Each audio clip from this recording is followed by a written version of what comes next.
بسم اللہ الرحمن الرحیم۔ السلام علیکم۔ طبرستان میں ایک ظالم بادشاہ تھا۔ شہر کی دو شیزہ لڑکیوں کی آبرو ریزی کرتا تھا۔ ایک مرتبہ ایک بڑھیا حضرت شیخ ابو سعید کساب علیہ رحمۃ اللہ تعالی کی خدمت میں حاضر ہوئی اور فریاد کی کہ حضور میری دستگیری فرمائیں۔ بادشاہ نے مجھے پیغام بھیجا ہے کہ آج وہ میری بیٹی کی عزت لوٹنے والا ہے۔ یہ منحوس خبر سن کر آپ کی خدمت میں بھاگ آئی ہوں کہ شاید آپ کی دعا سے اس بلا کو ٹالا جا سکے۔ شیخ ابو سعید کساب رحمۃ اللہ تعالی نے ضعیفہ کی بات سن کر کچھ دیر کے لیے سر جھکائے رکھا۔ اس کے بعد سر اٹھا کر فرمایا، بوڑھی ماں، زندوں کے اندر تو ایسا کوئی مستجاب الدعوات نہیں رہا۔ تو فلاں قبرستان جا، وہاں تجھے ایک ایسا شخص ملے گا جو تیری حاجت کو پوری کرے گا۔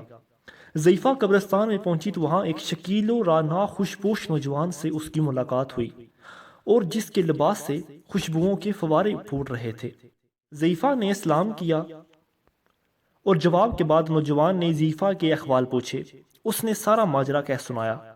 نوجوان نے ضعیفہ کی پوری بات غور سے سننے کے بعد اس سے کہا، تو پھر شیخ ابو سعید کی خدمت میں جاؤ اور اس سے دعا کے لیے کہو، ان کی دعا قبول ہوگی۔ ضعیفہ نے جھنجھلا کر کہا، عجیب بات ہے، زندہ مجھے مردوں کے پاس بھیجتے ہیں اور مردہ مجھے پھر زندے کے پاس لوٹاتا ہے اور میری حاجت روائی کوئی نہیں کرتا۔ بھلا اب میں کہاں جاؤں؟ نوجوان نے پھر ضعیفہ سے کہا، تو شیخ ابو سعید کی خدمت میں جا، ان کی دعا سے تیرا مقصد پورا ہوگا۔ ضعیفہ پھر شیخ ابو سعید رحمۃ اللہ تعالی کے پاس آئی اور سارا واقعہ عرض کیا۔ شیخ ابو سعید نے سر چکایا اور ان کے جسم پسینے سے شرابور ہو گیا، پھر ایک چیخ ماری اور منہ کے بل گر پڑے۔ اسی لمحے شہر میں شور و ہنگامے کی آواز بلند ہوئی۔ لوگ کہہ رہے تھے، بادشاہ فلاں ضعیفہ کی بیٹی کی آبرو ریزی کی نیت سے جا رہا تھا کہ راستے میں اس کے گھوڑے نے ٹھوکر کھائی اور وہ گھوڑے سے گرا تو اس کی گردن ٹوٹ گئی اور فوراً مر گیا ہے۔ اس طرح شیخ کی دعا سے اہل شہر سے یہ بلا ٹل گئی۔